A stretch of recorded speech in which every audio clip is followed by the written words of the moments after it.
ಇವರು ಸಂತೋಷ್ ಲಾಡ್ ಹೇಳ್ತಾರೆ, ಭಾಳ ಗಂಭೀರ ಆರೋಪ ಮಾಡಿದ್ದಾರೆ. ನಿನ್ನೆ ಇಡೀ ರಾಮ ಮಂದಿರ ನಿರ್ಮಾಣ ಸುಪ್ರೀಂ ಕೋರ್ಟಿನ ವೈಲೇಟ್ ಮಾಡಿದೆ ರೂಲ್ಸ್ಗಳನ್ನು, ಮತ್ತು ಅಲ್ಲಿ ಕಾನೂನು ಬಾಹಿರವಾಗಿ ಮಾಡಿದೆ, ಅಥವಾ ರಾಮ ಮಂದಿರ ಕಟ್ಟೋದ್ರಿಂದ ಬಡತನ ನಿರ್ಮೂಲ ಆಗ್ತದೆ ಏನೋ ಅಂತ.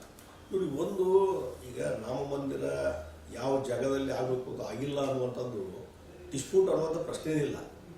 ಸುಪ್ರೀಂ ಕೋರ್ಟು ಈಗಾಗಲೇ ತೀರ್ಮಾನ ಕೊಟ್ಟಿದೆ.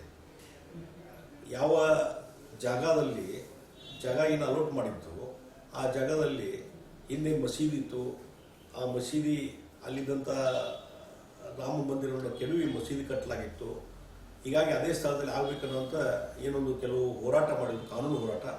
ಆ ಕಾನೂನು ಹೋರಾಟದಲ್ಲಿ ಸಕ್ಸಸ್ ಆದಮೇಲೆ ಸುಪ್ರೀಂ ಕೋರ್ಟಿನ ಸರ್ವಾನುಮತದ ತೀರ್ಪು ಆದಮೇಲೆ ಈಗ ಯಾವ ಡಿಸ್ಪ್ಯೂಟ್ ಏನು ಅನ್ನೋಂಥದ್ದು ವಿತ್ ಮ್ಯಾಪ್ ಸಹಿತ ಕೋರ್ಟಲ್ಲೇ ಇದಾವೆ ರೆಕಾರ್ಡ್ಸ್, ಮತ್ತು ಯಾವ ಜಾಗ ಅನ್ನುವಂಥದ್ದು ಕೋರ್ಟ್ನಲ್ಲಿ ತೀರ್ಮಾನ ಆಗಿದೆ. ಈಗ ಅದನ್ನು ಬಿಟ್ಟು ಬೇರೆ ಕಡೆ ಮಾಡಿದ್ದಾರೆ ಅಂತಂದರೆ ಬಹುಶಃ ಇಲ್ಲಿವರೆಗೆ ಕಾಂಗ್ರೆಸ್ ಅವ್ರಿಗೆ ಯಾಕೆ ಸುಮ್ಕೊಂತಾರೆ? ಕೋರ್ಟಿಗೆ ಹೋಗ್ಬೋದಾಗಿತ್ತಲ್ಲ.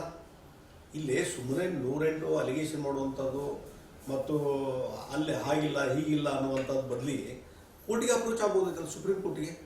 ಆ ಜಾಗ ಇವ್ರಿಗೊಬ್ಬರಿಗೆ ಫೈಂಡ್ ಔಟ್ ಆಗ್ತಂಗಾರೆ ದಿಲ್ಲಿಲಿದ್ದಂಥ ಕಾಂಗ್ರೆಸ್ ನಾಯಕರಿಗೆ ಗುರ್ತಾಗಿಲ್ಲ ಹಂಗಾರೆ ಇದು.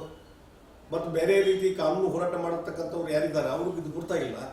ಅಂದರೆ ಸುಮ್ಮನೆ ಒಂದು ಕನ್ಫ್ಯೂಷನ್, ಪಬ್ಲಿಕ್ ಒಳಗೆ ಕನ್ಫ್ಯೂಷನ್ ಮಾಡುವಂಥ ನಡೀತಾ ಇದೆ. ಇದು ಸರಿಯಲ್ಲ. ಬೆಂಗಳೂರಿನಿಂದ ಮಂಗಳೂರುವರೆಗೆ, ಬೀದರ್ನಿಂದ ಚಾಮರಾಜನಗರದವರೆಗೆ ನಿಮ್ಮ ಸುದ್ದಿ ನಿಮ್ಮದೇ ಭಾಷೆಯಲ್ಲಿ. ಕರ್ನಾಟಕ ತಕ್.